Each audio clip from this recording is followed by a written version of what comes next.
Pois é, meus amigos, uma grande vitória do Fortaleza contra o Flamengo, né? Jogaço no Castelão, né? Multidão, mais de 50 mil pessoas presentes no estádio. É um jogo que alternou ali momentos muito importantes do Flamengo, momentos também importantes do Fortaleza, e no final acaba prevalecendo os ajustes que o Vojvoda consegue fazer na equipe com a entrada de alguns jogadores e também a melhor condição física do Fortaleza em relação à condição do Flamengo, né? No final das contas, né? Quando mais precisou do técnico, o técnico sempre presente, sempre quis ganhar o jogo, apesar de que a Fortaleza joga praticamente sem a bola no primeiro tempo, uma posse de bola muito reduzida, mas com muitos erros também, né? Os três volantes não funcionando nada bem, não havia criatividade no meio de campo, também não havia pegada no meio de campo. O que faz o Vojvoda? Ele faz uma aposta, ele aumenta a aposta no segundo tempo, quando ele tira um volante, ele coloca mais um atacante. Por que ele aumenta a aposta? Porque o que mais a equipe sentiu falta de duas situações interessantes no primeiro tempo, de uma maior marcação e também de uma maior criatividade. Quando ele tira, por exemplo, o Ronald, ele e não coloca, por exemplo, um Lucas Sacha, ele abre mão, por exemplo, de tentar fortalecer a questão da defesa. Por quê? Porque ele pensa, ele considera que o Fortaleza poderia, né, submeter o Flamengo a uma situação de pressão maior. Então, ficar com a bola, atacar muito o Flamengo também seria uma forma de conseguir se defender melhor na partida, né? E ele coloca também o jogador criativo, né? O jogador criativo, no caso aí, que é o Moisés, que acho até que foi muito bom para o Fortaleza nessa partida. Começar com o Moisés no banco, achei interessante. Eu acho que quando você tem um elenco bom, o técnico tem que fazer isso mesmo. Não precisa ser um jogador titular em todas as partidas. Pode ficar no banco sim, até porque quando vem do banco o Moisés, geralmente vem muito bem, entrou jogando muita bola mesmo. Como eu disse no primeiro tempo, o Fortaleza teve dificuldade, ao mesmo tempo o Flamengo foi bem no primeiro tempo, mereceu o placar vitorioso de 2-1, né? Aquele pênalti ali eu até achei um pouco discutível no começo, mas eu vi melhor depois, acho que foi pênalti mesmo, Benevenuto mal naquele lance, entregou realmente ali o pênalti para o Flamengo, que fez 2-1 e mereceu, né? O Flamengo teve a garotada ali, Matheusão não conseguiu apresentar um bom jogo, normal, tem que ter paciência com o jogador. Né? Agora, o Matheus França, na minha opinião, quando ele caiu um pouco mais por dentro, funcionava melhor. É um jogador que claramente se dá muito bem quando trabalha pelo corredor central. Quando ele está muito isolado ali, quando ele está no lado do campo, não funciona tão bem assim. E acho que o Gabigol também foi muito importante no primeiro tempo, apesar de não ter essa conexão com o centroavante, algo que ele costuma ter, por exemplo, com o Pedro. De qualquer maneira, o Flamengo mandou no jogo na primeira etapa, foi melhor do que o Fortaleza e mereceu o placar de 2-1 no primeiro tempo. No segundo tempo, o Fortaleza vem com a alteração, com a posse do Vojvoda no Moisés, ele tira, portanto, ali o Ronald e coloca justamente o Moisés, gente, para atacar, e aí a coisa começa a mudar um pouco de figura. Desde o começo, o Flamengo já começa a sentir um pouquinho mais, né? Teve momentos também que o Flamengo teve mais a bola, dominou também com a bola, teve a maior posse de bola, mas o Fortaleza teve uma qualidade muito maior com a bola quando teve ela nos seus pés, né? Ou seja, é uma posse qualificada, passou a ter uma posse muito mais qualificada com os jogadores que entraram no segundo tempo, né? E acho que mesmo a entrada do De Pietri, que poderia ser muito contestada, ele não entrou mal na partida, foi uma substituição interessante e que também colocou o Fortaleza jogando sempre ali no campo de ataque. À medida que o Vojvoda alterava a equipe do Fortaleza ia muito mais para o campo de ataque da equipe do campo de defesa da equipe do Flamengo. Entrou o Sacha, evidentemente, achou que perfeito, e aí ele conseguiu, por exemplo, equilibrar um pouco ataque e defesa com um grande marcador em campo, né? E a entrada, por exemplo, do Otero foi importante também. E aí, e o Silvio Romero, até mesmo o Silvio Romero também, que preencheu um pouco mais a área ali, né? Enquanto isso, o Flamengo precisou, né? O Dorival precisou usar alguns garotos ali, usar o Peterson, por exemplo, não gerou grande efeito assim. Precisou usar o Diego Ribas, até porque tinha muita garotada em campo já. Não funcionou tão bem. E, sinceramente, na minha opinião, a partir da entrada do Diego Ribas, o Flamengo perde bastante consistência do seu jogo.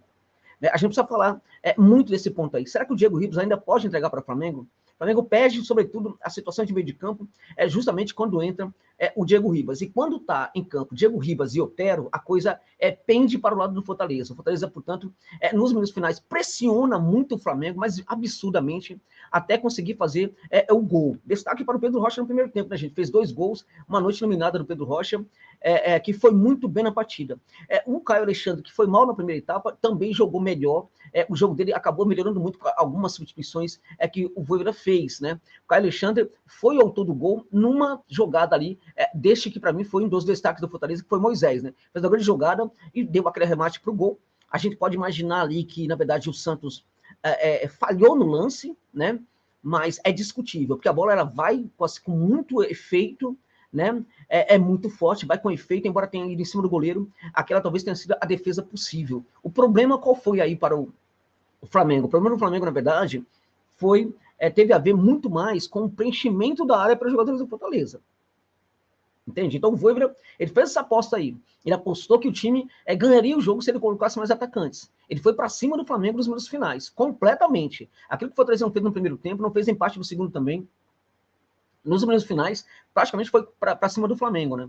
E aí, essa bola dessa sobra, se você tem um atacante na área, ou dois atacantes na área, essa bola vai ficar para o defensor. Mas quando você tem muita gente na área, muitos atacantes, então a possibilidade de que essa bola fique para um atacante é muito maior. E não ficou apenas para um. Ficou para o Caio Alexandre, que, vamos entender, é um volante de construção, mas um volante que estava na área naquele momento. E também tinha o Romero e outros jogadores chegando ali também para pegar o rebote e marcar. Né? Então o Fortaleza tinha muita gente na área do Flamengo, muita gente ali no terço final, né? Foi assim nos últimos minutos ali da partida, com o Flamengo se salvando apenas um chutão, o Flamengo completamente nervoso, chutando a bola de qualquer jeito, ninguém conseguia colocar a bola no chão. Neste momento que a gente para pensar na importância de um jogador como o Diego, já não tem mais importância, é um jogador que precisa se aposentar. O Flamengo precisa entender o que é o custo-benefício do Diego Ribas hoje, né? Então, não tive ninguém, por exemplo, para dar uma orientada ali, para acalmar um pouco as coisas, né? O Fortaleza foi com uma pressão e o Flamengo sentiu essa pressão no final. Mesmo com 15 mil torcedores ali no Castelão, né, o Flamengo não conseguiu se encontrar nos minutos finais. Não conseguiu sair da pressão. E neste momento do jogo, o Flamengo mostrou muita imaturidade. E não é maturidade por causa da garotada, porque neste momento o Flamengo já tem outros jogadores em campo. O Mateuzinho também, que entrou na partida, entrou mal no jogo. Não, muito nervoso, né? É impressionante, parece que ele estava desde o começo, porque ele estava muito irritado, né? Nos poucos minutos que ele ficou em campo, não era para ter toda aquela irritação. Mas o Mateuzinho estava irritado também, porque o Flamengo estava naquele momento ali, nos minutos finais, nos 5 minutos finais, perdido em campo, né? Completamente perdido, nervoso. O Dorival também, na minha opinião, ele erra com algumas substituições, ou com as substituições que ele não fez, mesmo sendo o time alternativo, né? Ele erra. E vamos combinar que hoje a qualidade da conversa do Vojvoda no vestiário foi muito mais importante do que a conversa do Dorival. Fez muito mais importância e fez toda a diferença também. Então, o Dorival, na verdade, ele pede esse jogo hoje também para o Vojvoda. O Flamengo pede esse jogo também, né, porque o Fortaleza conseguiu entender melhor o jogo do que o Flamengo, sobretudo no segundo tempo. Então, a vitória do Fortaleza acabou sendo, de certa forma, justa pelo entendimento do que foi o adversário, né, apesar do primeiro tempo ter sido muito ruim. E o Leão precisava muito dessa vitória, né, para conseguir crescer na tabela, subir na tabela e começar a olhar para outras possibilidades no campeonato. Parar com essa história de ficar só lutando contra o rebaixamento. Não, o Fortaleza tem que olhar para outras possibilidades no campeonato. Na minha opinião, como eu já falei, vai chegar a Sul-Americana, né? E aí, se o Fortaleza bancar esse tipo de jogo corajoso e com acertos em outras partidas, pode perfeitamente conseguir, por que não? Até sonhar com a vaga na pré-Libertadores, que vão ter aí 7 vagas para brasileiros, até por que não, de repente, se o São Paulo consegue o título da Sul-Americana, teremos 8 vagas para brasileiros aí, 6 na Libertadores, na verdade, né? 6 na Libertadores, 8 na Libertadores, né? 6 direto e mais 2 vagas que viriam aí. Então, a chance de, pelo menos para a Libertadores, é muito grande caso o Fortaleza pratique este jogo de hoje.